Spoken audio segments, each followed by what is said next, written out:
That's just a fancy word for Bibles, if you don't come here very often. My name is Timothy. I'm one of the pastors at the church here. You could bring the lights in the room on a little bit more so they can see. I can see you, but can you see your Bibles? That's the question, right? So I'm one of the pastors here. If this is your first time joining us, or you're still fairly new, you kind of come and say, hey, I'm still visiting that church. I'm so glad that you're here. And if you even come here and say, I was invited by somebody, and I don't even know what I believe, thanks for the courage of just kind of coming and listening. That takes courage in itself. And my prayer this morning, we're gonna speak unapologetically God's truth, but I believe and we're convinced that God's truth is the best thing that you can have applied to your world, because the Creator knows how the creation works the best. And so my prayer is you walk out here with at least something, but more than just something, you'll walk out of here with a clear understanding of who this God is that we serve. And you'll have understand what He intends for you and His desire for you as well.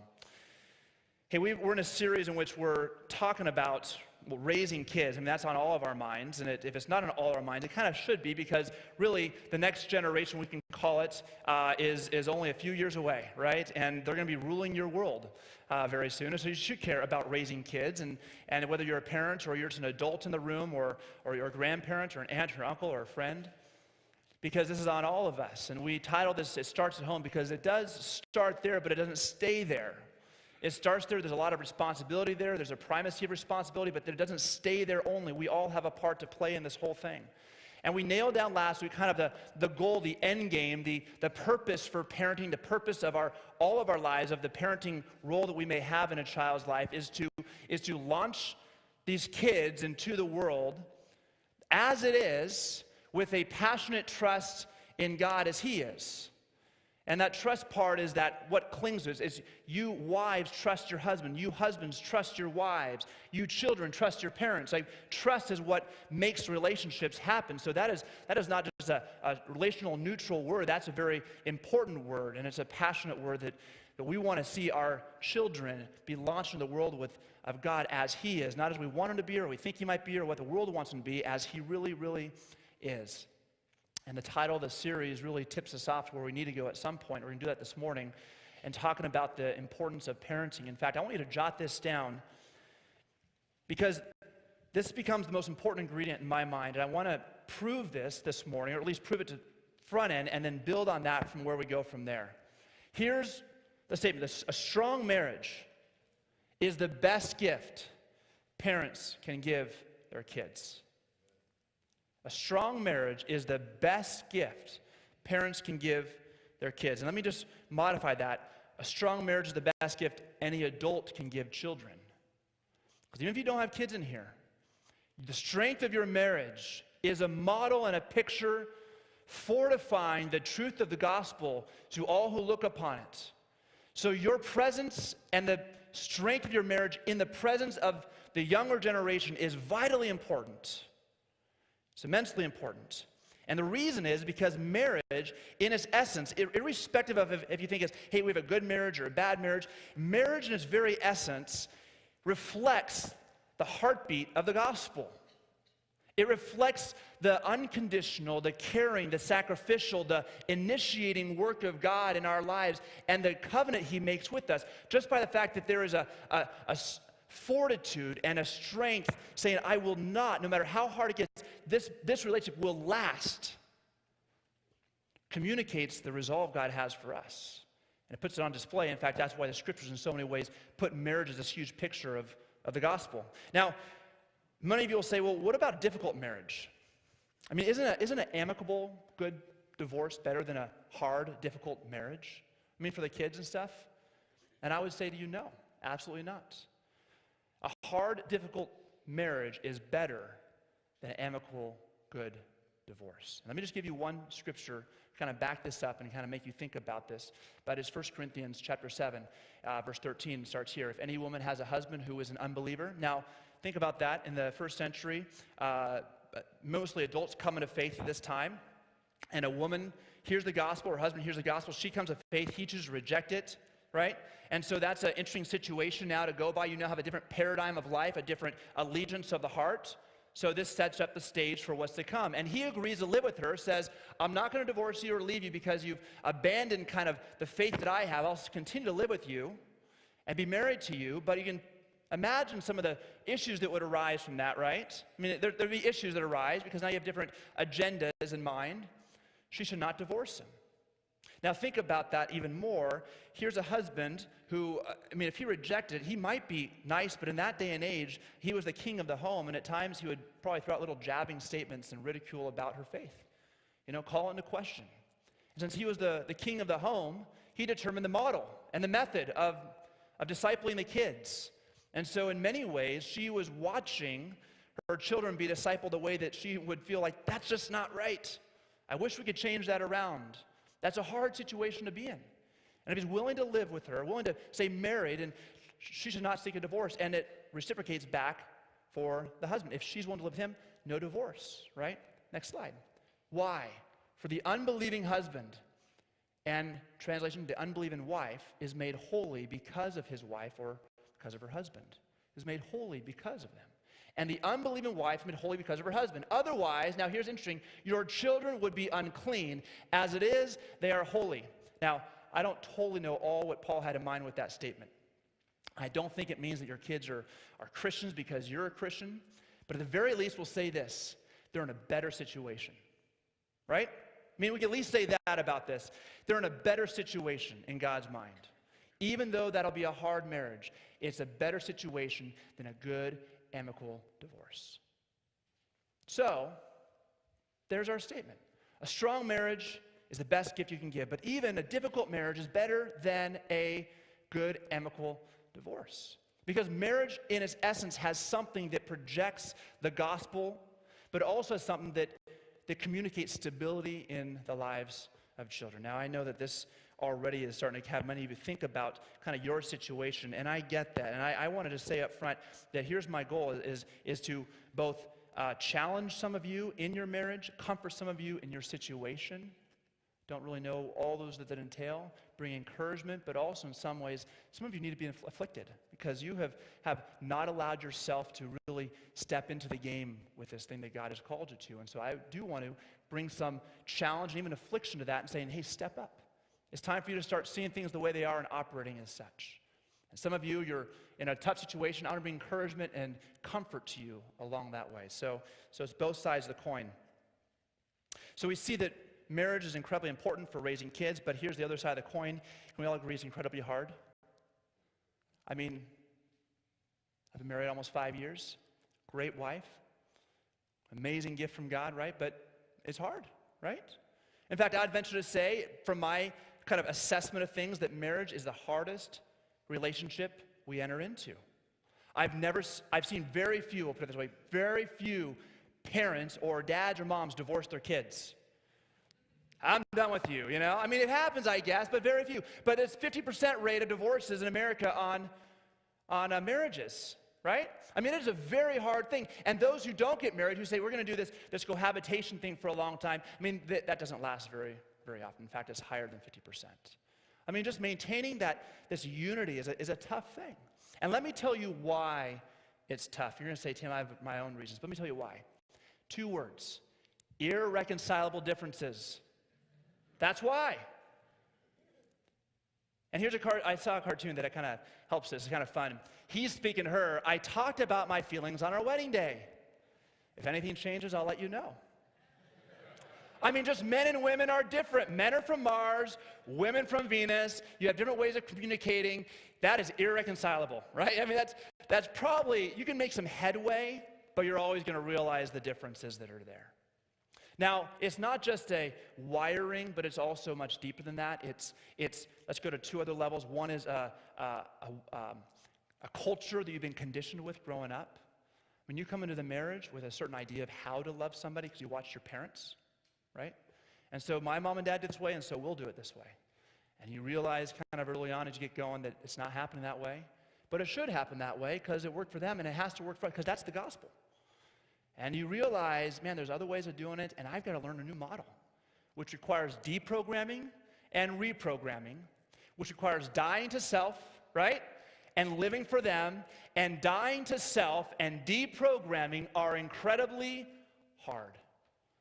We just don't do that well. We resist that change. We resist that deprogramming. It just isn't our intuitive nature, and so we have irreconcilable differences. But here's a deeper issue, a deeper issue, because you are ignorantly sinful. Now, I know you'll say, I know I'm sinful. Yeah, Tim, I know I'm sinful, right? But you don't know how sinful until you get married. You just don't know how sinful you are. I thought I was pretty patient until I got married and realized I am nothing of the patient type. And Lord, teach me in that, right? I thought I was a gentle communicator. You come to my office, I'll give you all the sympathy and empathy in the world. But my wife is well aware of how ungentle I can be. Because the dynamics change, right? I'm with you for 20 minutes listening to your story, disconnected emotionally from what's going on, and so I can offer it to you. But in the home, everything's connected. And it's harder to be patient. It's harder to be gentle. It's harder to offer forgiveness again and again and again, and not to mention this other fact. That in the marriage we're called is where we grow in so many ways. But look at this. This is something that I think is really important. Growth, in order to grow, you have to see your sin. To see your sin has to show itself. And whenever sin shows itself, somebody gets hurt.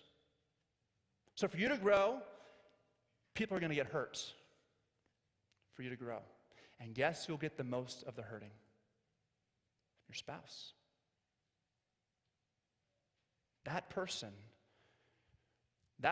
who is you vowed to love and protect, to care for till death do you part, and in whom you have hopes and dreams and you have expectations of, that person is going to hurt you more than anybody else because the sin's going to split out of them more than anybody else.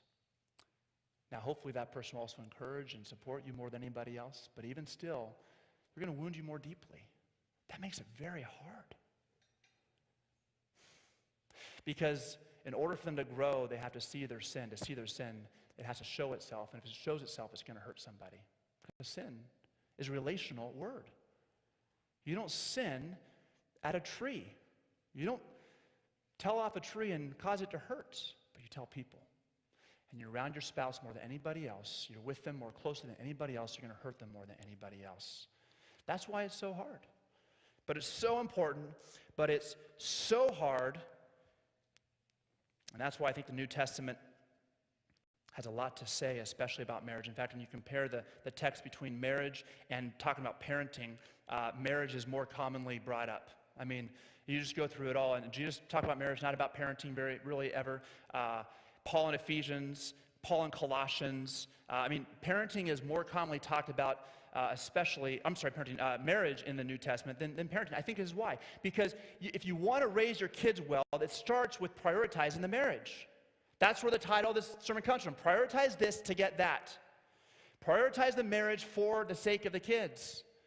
Because if you reverse it around, as so many do, as we prioritize the kids and the marriage fails, you are not helping anybody out. So the New Testament is so good to give priority to marriage. And what we want to do this morning is spend some time listening to how God speaks about and commands in this institute of marriage. Now, really quickly, before I jump into what we're going to say from that point on, here's a question. You'll say, what if I'm not married, Tim? I'm single. Maybe you're not of age to get married, or maybe you've been of age and just nothing's happening in that area. You're going, what's the value for me to be here? And simply, I'd say it's this. You'll likely be married, and it's good to have training before you get there to start, because how you know you'll play is how you'll practice. Nobody goes out and plays professional soccer without practicing a whole lot for it, right? And you practice like you're going to play.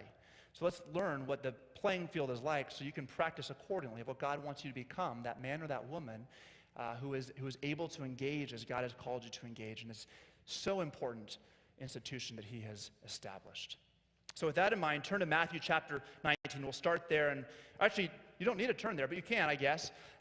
You Bible turners, I love you people. Turn there. If you don't want to turn your Bible, it's on the screen. If you didn't bring yours, there's no shame. So here's the context of what's going on. Jesus is in a conversation with people, and he, as is pretty common. He gets in this debate because people want to kind of catch him saying the wrong thing. So, as it says, some Pharisees came up to Jesus and tested him by asking, is it lawful to divorce one's wife for any cause? Now, in that culture, really only men could give their wives a certificate of divorce. And so this was a one-directional question. In today's day and age, we might say, is it lawful for anybody to give a certificate of divorce to anybody, right? That would be the question of today.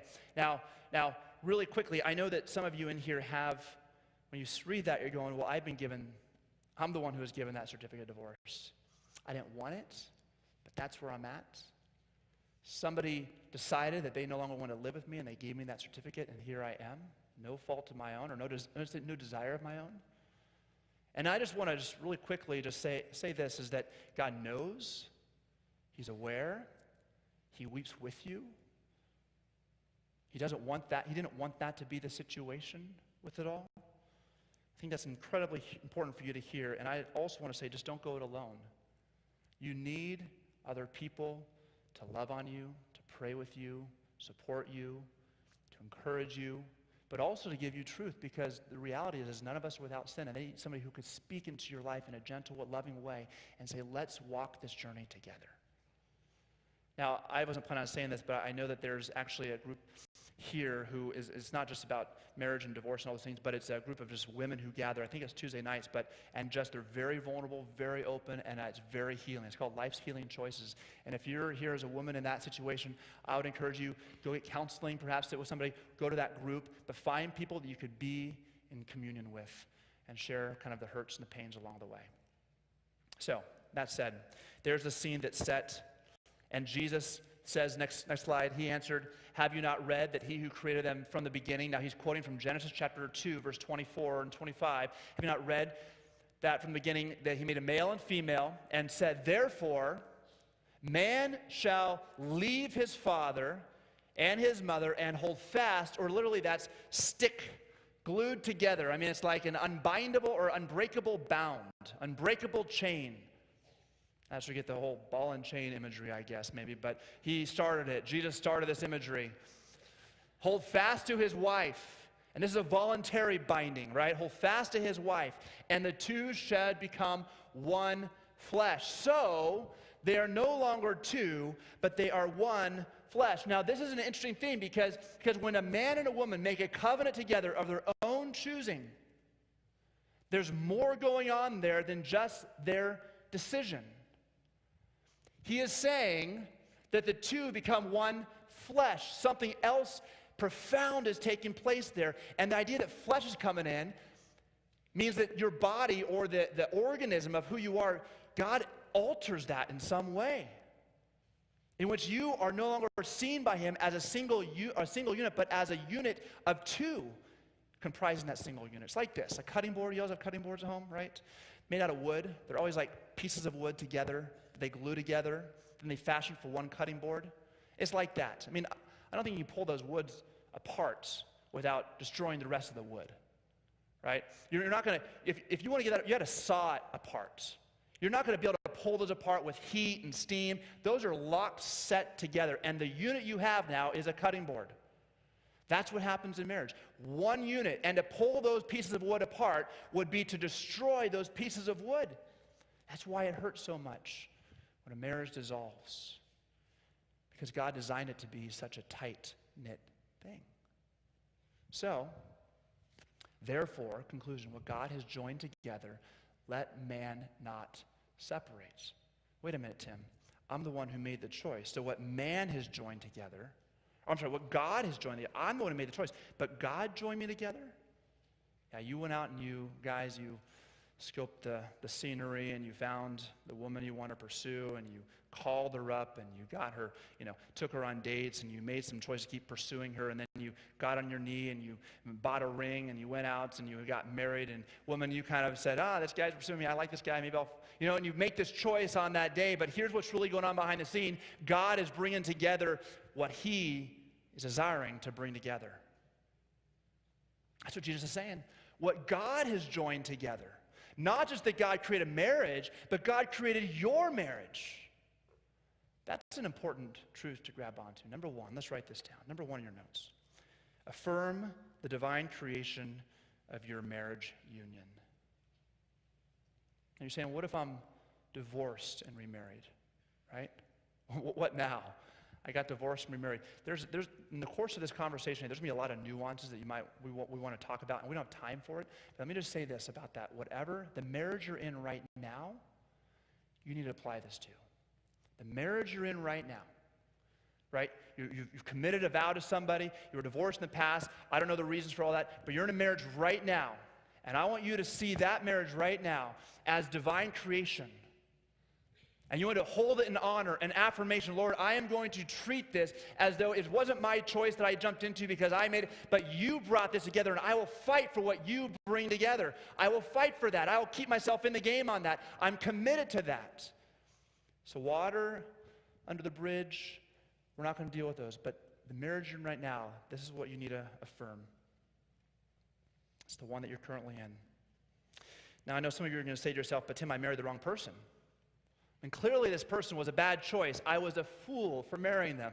Hopefully that's very few of you here, but I heard somebody tell me that as a pastor one time. I married the wrong person. What do I do now? And here's my little thought for you. You are to love them by faith. Now, let me give you a little passage here, a little context. Jot in your notes there, Genesis chapter 12 and Genesis chapter 30. Both of those kind of chapters speak about events between Abraham and, not those two. Genesis 29, my bad, I apologize. Jacob and Rachel and Leah. Remember that conundrum, right? Jacob is working for this guy named Laban. Laban has 2 daughters. Jacob's in love with Rachel, the younger one, and Laban says, work for me for 7 years and I'll give you my daughter Rachel. And he says, fine, I'll do that. 7 years, no problem. I'll work happily for 7 years for her hand. He labors and he works. 7 years comes up, and the dad says, great, let's have a wedding. And the dad, I don't know what Jacob was his problem, but apparently the dad gave him Leah. How do you not know? That's the part that confuses me. But apparently Jacob didn't know until it was all done, and he was angry, and he was frustrated. And he goes to Laban, and he says that his new dad-in-law, you've deceived me. And so then they had this deal, I'll give you Rachel for another 7 years of work, and so they agree and so forth. But you know the family history of Jacob, right? What happens? Leah gets pregnant an awful lot, has a lot of kids. Rachel doesn't. There's now bitterness between the two. Oh, by the way, the kids have a feud, and that's where Joseph got sold off into slavery by the stepbrothers, right? This is what the advice I think Jacob needed at the time. Jacob, you wanted Rachel, you got Leah. God created that union. Now love her by faith. Love her, trusting that's who God gave you. Put your energy and attention into that one. Make sure she knows that she is loved, that she is the gift from God from you. You put your energy that way. You love her by faith. If you find yourself in a relationship where you are like, maybe I married the wrong person. No. Don't let that cross your mind. You're in this, what God has brought together, let nobody separate, right? And so you now, if you're struggling, say, I will love this person by faith, because right now I don't have a lot of love in me, but by faith in what you've brought together, and Lord, bring about those emotions back into it. Fill it back up. But I will love them as you call me to love them, because you have created something that I do not have jurisdiction to end. God uses even unwise choices to bring about his creations. And so as you find yourself in a marriage relationship, you want to affirm that as God's creation. And you want to pour into that. You want to do all that God has called you to in that situation. Now, we talk about love him by faith. The question is, what does love mean? Because, gosh, let's be honest, there's a lot of topics of love out there. People love their cats. LOL, right? That's more like laughing out loud, but I always feel like that's loving out loud. People define love in so many different ways. And the thing here we want to get in mind is, what does God mean by you love this person? When we look at the scriptures, one of the most poignant ways we talk about when Jesus says, love others as I love you, love people, but most importantly, even the spouse person of yours that you have covenanted to, love them as I have loved you. The love he's talking about there is in the Old Testament, the word hesed. Chesed. And it has actually has a lot of implication, but it's the number one word used for God's covenantal, loyal love, and it implies these three things. It implies God's initiative, God's mercy, and God's faithfulness. Psalm 136 is a great text to look up. It always, all the stanzas end with, and God's steadfast, his hesed, endures forever. But it goes through the whole thing. God created the world with his powerful word. His love endures. He initiated that. His love endures forever. And then it goes into God's rescuing of Israel out of the land of Egypt, of his own initiative, showing them mercy that they didn't deserve, but he did it because he had love for them. His steadfast love endures forever. And then it goes into God being mindful of us, our lowly state, and how we are constant in need of his mercy, and he continually, of his own initiative, faithfully gives it to us. Celebration of God's covenantal love that he has chosen to place on a stubborn group of people. In fact, the book of Lamentations, after God brought some judgment on Israel because of their sin, Jeremiah sings this praise because he knows that God's love cannot be broken. And he writes this: the steadfast, the chesed of the Lord never ceases. It's faithful and enduring. His mercies never come to an end. Now think about that. His mercies never come to an end. They're new every morning. Why would that be so important? Because you don't just need God's mercy one time when you come to him and you become a Christian. You need it every day. This is why Jesus in Romans chapter 8, I think it's verse 34, says that he is seated at the right hand of God interceding for us. He's not doing that because, you're now a perfect being. You and I are objects of mercy. And guess who takes the initiative toward us? He does. God does. God sent his son for us. And guess who's faithful to continue showing mercy to sinners? That's the kind of love. Love them as I have loved you. Jesus went and made people clean of his own initiative. Those who are his, he in no way casts out. That's the faithfulness. And it's all filled with mercy in between there. So as we talk about that, this is the gospel. We already said that marriages model the gospel, so let's look at how the scriptures speak of this chesed, this covenantal love in the context of marriage. Turn to Ephesians chapter 5. Ephesians chapter 5, this here, if you've been married, hopefully your pastor took you through this. If not, then I'm glad it's long overdue. If you are not married, then this is a good one to put in your mind in terms of your training ground of what you want to become. Chapter 5, it'll start in verse 22. I'm going to start in verse 25 because I want to talk to you husbands first, you men in here. Let's start there. Verse 25, husbands, love your wives. Now, let's put in there all that covenantal love, right? Initiative, mercy, faithfulness. Husbands, love your wives. How? Well, as Christ loved the church. That's a pretty tall call. Husbands, you got a good one here. You drew the short stick. No, you drew the big stick on this one, right? That's live up to Christ. There you go. That's a recipe for disaster to try, but that's the call for us. As Christ loved the church and gave himself up for her. He gave his life and he came down for her, took on flesh, humanity for her, was mistaken by his bride, and she was waiting for some other man, actually some other shiny knight, and he came for her while she was wanting something else. And he pursued her, took the initiative to show mercy, and it says here now, and that he might sanctify her by cleansing her by the washing of water with the word, so that he might present the church to himself in splendor, without spot or wrinkle or any such thing, that she might be holy and without blemish. In the same way, husbands should love their wives as their own bodies, because he who loves his wife loves himself. For no one ever hates his own flesh, but nourishes it and cherishes it, just as Christ does the church. Now notice how the cleansing happens here. Notice how the love is spoken of here in two ways. One of sacrifice, costly sacrifice, initiatory sacrifice, right? But also of the words that he speaks to the bride. He washes her with his word. I love how Eugene Peterson kind of captured this in the message. He says, his words evoke her beauty. I just love that picture.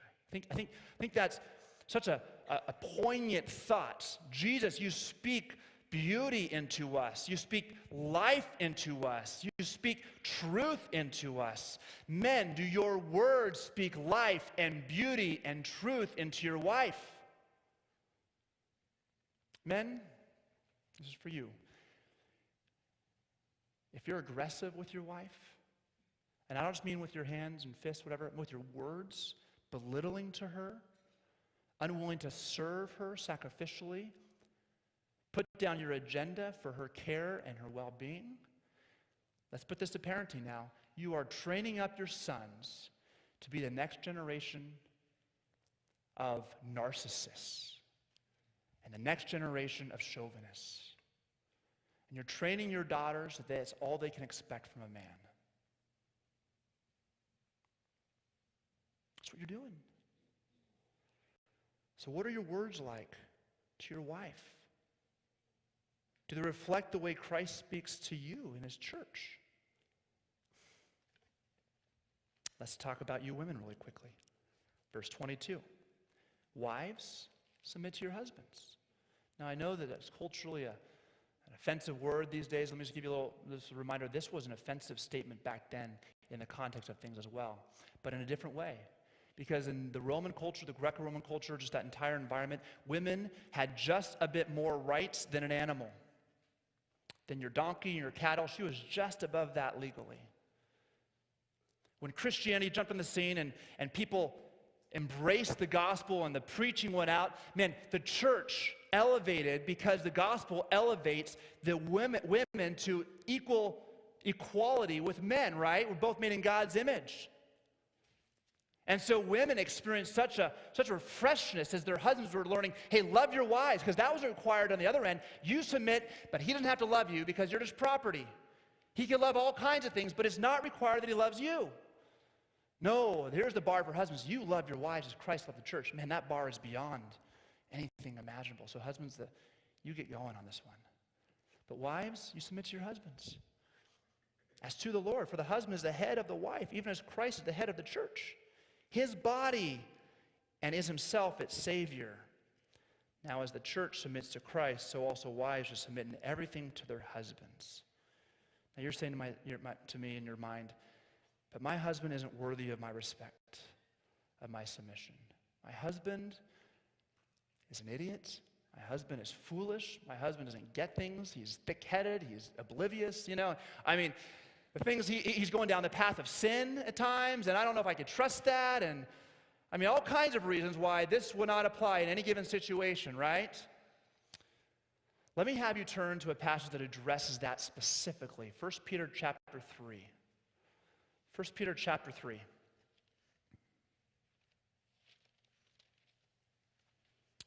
Are you with me so far? Okay. 1 Peter 3. Context of 1 Peter is he's writing a lot of people in suffering. And so right before the context here, he talked about imperfect job opportunities and job experiences. Hey, you have a bad boss, submit to them, right? Now he says, if you have an imperfect husband, which you all do, here's what you do. Chapter 3, verse 1. Likewise, wives, be subject to your own husbands, so that even if some do not obey the word, they're not Christians, they don't follow this, they don't love God, or if they are, they're not obeying it. So even if they're not obeying the word, they may be won without a word by the conduct of their wives. He makes bad decisions, maybe because he ridicules your faith, maybe because he's just not a bright, godly man, claims to be a Christian, you name it. So when they see your respectful and pure conduct, right, then they'll be won over. Now, do not let your adorning be external. Don't make your attractiveness to him only about the external, because we know how much time we put into that. The braiding of hair and the putting on of gold jewelry, or the clothing you wear. I mean, we put a lot of energy into that part, don't we? Ladies, now I'm just going to guess here that there's a similarity, but I spent about 5 minutes in the bathroom getting ready. My wife a bit more. And you know what? She's beautiful. I'm not but I'm just saying we put a lot of energy and time and money into looking good, don't we? Braided hair and gold jewelry, a lot of energy there, right? But that's not the most important direction to go and put the energy into. If you put that much energy there, you got to put a lot more energy in the other direction. So he goes on, but let your adorning, the most beautiful part of you, be the hidden person of the heart with the imperishable beauty of a gentle and quiet spirit, which is, in God's sight, a very precious thing. Man, circle that word, precious thing. Isn't that, I want God to say, that's precious, that's beautiful. You can have the culture be all up in arms against it, but man, if God is saying that's amazing, the creator of the universe, the one who you'll stand before and say, this is my life, he says, that was amazing, I'm so proud of you, well done. That's what we aim for. For this is how the holy women, now this is his support text, in the past, who hoped in God, used to adorn themselves by submitting to their own husbands. Now here's the example. As Sarah obeyed Abraham, calling him Lord. Now right now your thoughts should be firing in your head going, wait, we're talking about bad husbands. He's a good husband. I mean, Abraham's like the prototypical Christian, right? I mean, it all started with him. Well, let's keep reading. And you are her children if you do good and do not fear anything that is frightening. Well, how is that connected to Abraham and Sarah? When did Sarah have to be fearful of the decisions Abraham was making? Now I'll jot down these two passages, Genesis chapter 12 and Genesis chapter 20. Both of those speak of a time when Abraham and Sarah, or at that time Sarai, were going into a foreign area, one being Egypt and one being the area ruled by Abimelech. And Abraham was afraid that his beautiful wife, they would see her and the Pharaoh or the leader would want her, and so they'd kill him and they would take her. So he tells her, hey, let's tell him you're my sister. That way it'll go well with me. It's kind of about you, self-preservation. Okay, this is not exactly sacrificing for me, but I get it. And that's just, what is he thinking? Happens twice, many years apart. You think you learned the first time. And in both of those, Sarah obeys. Sarah doesn't. Gets himself in a pretty pickle because she's going to be taken and given to the leader as a bride, which means she's going to be taken from Abraham, and obviously that's a whole other kind of concerns in her mind, right? At some point you think, my husband will stand up and say, wait, what are you doing? But he never does. So who comes to her defense? God does, both times, right? I mean, he threatens to kill one guy. You know, you're a dead dog, he says to one. You've taken this man's wife. Well, I didn't know that. He said his sister. Well, then give her back.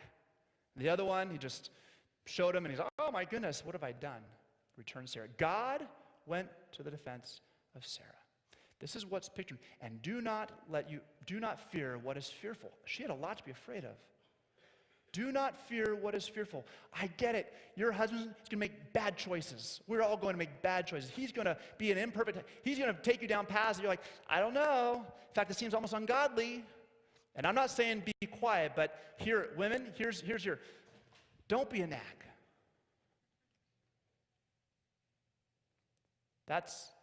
Proverbs talks about a woman who's a nag to her husband and said it's better for him to go off in the deserts and just live there. Not much in the desert going on, right? It's a better experience than a house with a woman that's a nag. Two reasons. I've never seen a man after the 10,000th time of you telling him of what he has to do, go, oh, you know what? Now that you said that 10,000 times, I think I'm going to change. Doesn't happen that way. Just doesn't happen that way. But second, here's a, the second part is you're training, talk about kids, you're training your sons that through this emasculation of their husband, you're emasculating your husband in front of them and you're emasculating your son, teaching them that's what men are. That's not what you want to do. And you're teaching your daughters that the only way to get what you want is to chirp, and nag, and to put them down and put them down and put them down. Instead of building him up and finding those things, no matter how hard it might be to find them, of what are good. So don't nag. We all know when we're nagging. We kind of know when we cross the line. And if you do that, then men, you watch your words and the aggression that you can have and how you speak to them. Women, the Bible seems to point more to the nagging side. Watch the words.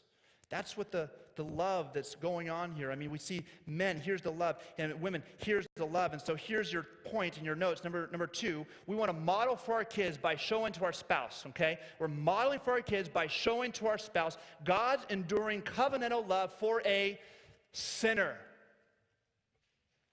Because your wife is a sinner and you're a sinner. Newsflash, you married a sinner. Oh, and guess what? So do they. I guess we're even there, huh? So we want to model in a parenting sense for our kids, but really for our spouse's sake, right? Model God's covenantal, chesed, covenantal, merciful, initiatory, and faithful love for our spouse, even when they're sinful, even when they're habitually sinful, even when it takes a long time for that growth to happen, and it's going to be a painful thing because growth requires seeing of sin. Seeing of sin means it has to be shown, and to be shown means somebody's going to get hurt, and that was going to be you oftentimes. It's a covenantal love for a sinner.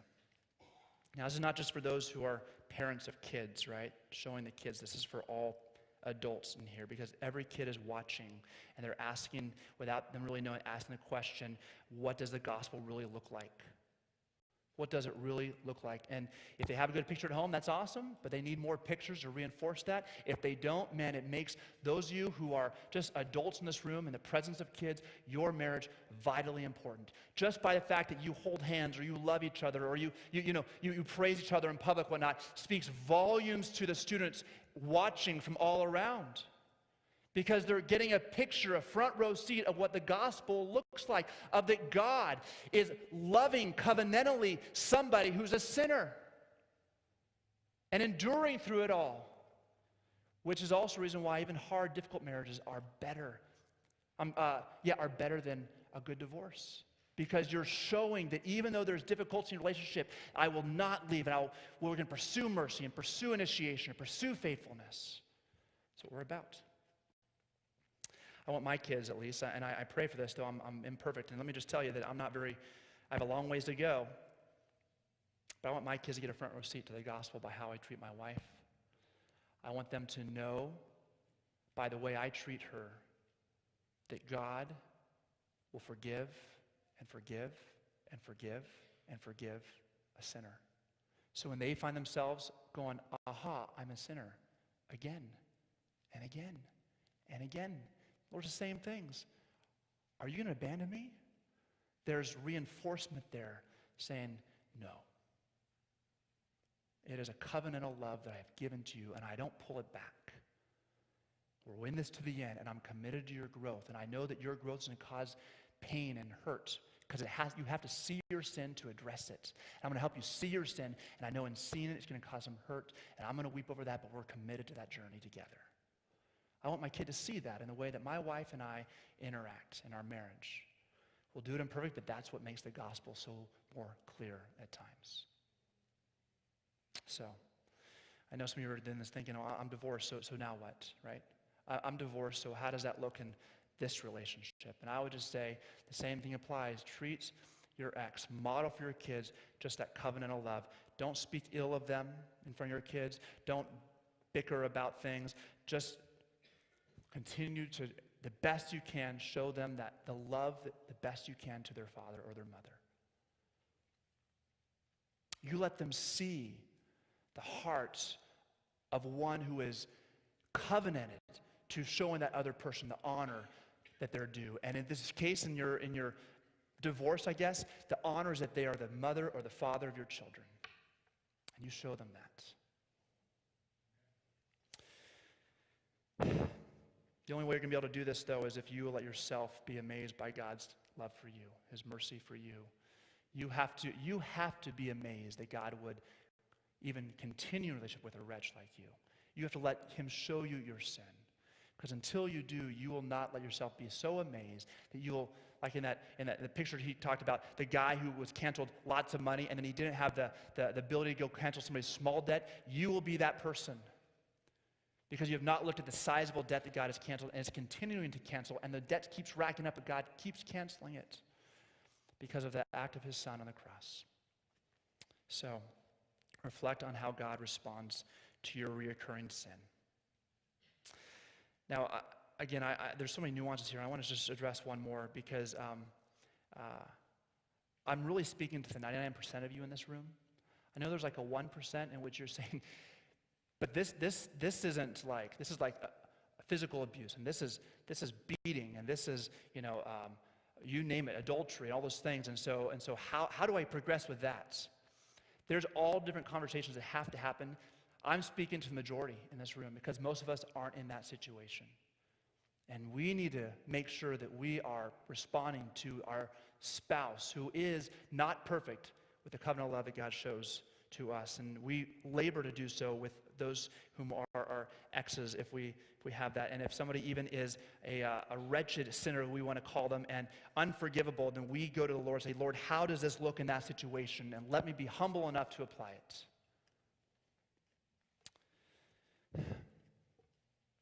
All this points now then to the need for your marriage really to be number one. It's hard, but it has to be number one because of the picture it presents. So let me just take some time to talk through a bit about that picturing and how you can make it that way. I think a lot of us get committed to our kids. I mean, we're human taxis. My parents drove us around everywhere. You parents put on more miles in your car for your kids. Hopefully not more miles for your kids than for your spouse. Hopefully, and as I look at this, I think, Lord, need my kid to want to go somewhere someday. And I say, you're coming with me because mom needs me to pick these things up. And we're going to go drive there. And maybe we'll go to your thing also when we're done. But mom wins. Mom has a priority. She was here first, and she'll be here last. You have a 2-decade barrel in which I'm shooting you out of right now. It's a 2-decade barrel which I am launching you out from the home. I intend to divorce you, but I will never divorce her. She's staying, you're going. She was here first, she'll be here last, and you have to feel it in the day-to-day that she has priority. You have to, so that means I'm going to take you on a drive where you don't go because mom just needs something, and you're going to just walk through it because you're going to experience dad making her a priority. Let's put this way, and then we'll talk some more about this whole thing. You need to give your spouse top priority. We've said that before. We need to cleave to our spouse, leave our kids, marry our spouse, divorce our children, right? At some point, send them off, let them cleave to somebody else. And kids experience great stability when that's the case. It's reinforced. Mom and dad are going nowhere. This relationship is solid. That's the stability. Too many couples, as they are on the brink of divorce, sit down with the kids and say, don't you worry, mom and daddy aren't going to leave you. We're going to live somewhere else. Hey, I get that, but what the kid needs most, she doesn't need as much your affirmation of your relationship with them as they need relationship with your spouse. That's where stability comes from. Mom and dad are going nowhere. This relationship is going to last. They're fighting for it. And now I come home and I have problems. They're going to be the ones who will be there for me. That's what kids need. So prioritize the marriage because it was first, it'll be last, and all the way through they need to see it. So here's a little call for you. You and I need to learn to, some of us, open up our wallets a bit wider for that. My wife will get on me for this one. Sort of a frugal man. I like that. But spend money on your spouse. Take them on dates. Guys, necessarily from you, take her on dates. Right? Buy her flowers. Get away if you can. Give babysitters the jurisdiction of your kids while you go off on a regular basis. And I know some of you are thinking, well, we can't afford that. That's not in the budget. We just can't afford that. 2 things. You'll spend more on a divorce than you ever will on your marriage. You'll go in debt because of the divorce. So, make it last if that's what the kids need, right? You'll spend more on the divorce than you ever will on marriage. And so, spend the money. Second, I find that a lot of parents spend a lot of money on their kids, their clothing and their sports and all these activities that are very expensive at times. And they say, well, I have no time to go out on a date or money to go on a date. Maybe we got to cut something back. Because the kid is starting to learn that they are the priority in this relationship, and what they need to see is, no. You don't do everything you want to do. We live here and we care for you, but guess what? There are sacrifices you will make and we'll call you to make because we are going to pursue each other. And at times it means you can't do that sport. You can't be involved in that. We're not going to pay for that because we want some money for ourselves. We want to go on a date. We want to go on a vacation, and we're going to because we want to support this marriage. So here's my little challenge for you if you're a tightwad like me. Next 4 weeks, right? Once a week, take your wife out. Husbands, I'm just giving that to you. Some of you are already doing that. Good for you. Keep doing it. Take her out. If it's expensive, great. If it's not, great. But take her out on a date. 4 weeks. See how it turns out. Spend some time. Tell your kids no to certain things so you can make yeses for your spouse. Build that in. I think that's what the Lord would say to so many of us because he realizes the priority of the marriage relationship. Now we're going to have, as the band comes forward, we're going to have people in the back. We've done this the past couple of weeks. People available to pray because let's face it, marriage is hard. There's a lot of families, I'm sure, in this room who could probably use some prayer. And even if you say, well, I have a good marriage. Well, guess what? Preemptive praying is better than in the moment crisis praying, right? Pray. So they're in the back. Go have them pray for you. And maybe you're thinking to yourself, gosh, the gospel makes a lot more sense to me right now because I see this picture. And you're saying, I need to give myself in trust to Jesus Christ. You need to go get prayer with somebody if that's the case. And lastly, if you decide you don't want to go in the back, if you're here with your family, at least your spouse or your kids, husbands, if you're here with your wives, if you're not here with your husband at all, but here it is, pray together at some point here. Just get in a circle, pray together. Just talk to the Lord. It might be the only time this week you've done it. So take advantage of that during this time. Let me pray for you. Father, thank you for this morning. Thank you for your word. It is both challenging and convicting, Lord. It calls in the mat laziness, but Lord, it also comforts the downtrodden. So God, I pray this morning that you would do your work in our hearts, and I pray that you would strengthen the families in this room, strengthen the marriages in this room so that the children are benefited. I pray these things in your name. Amen.